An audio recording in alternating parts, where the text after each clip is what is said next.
संत नामदेव जी का जन्म 26 अक्टूबर 1270 को महाराष्ट्र के नरसी बामनी गांव में हुआ था।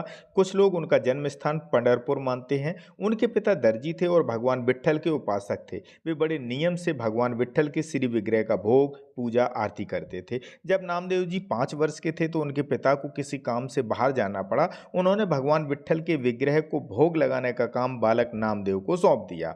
अबोध नामदेव को पता नहीं था कि मूर्ति को तो भावात्मक भोग ही लगाया जाता है। उन्होंने मूर्ति के सामने दूध रख दिया। जब बहुत देर तक दूध वैसा ही रखा रहा तो नामदेव हठ ठान कर बैठ गए और बोले, जब तक आप दूध नहीं पियोगे मैं हटूंगा नहीं।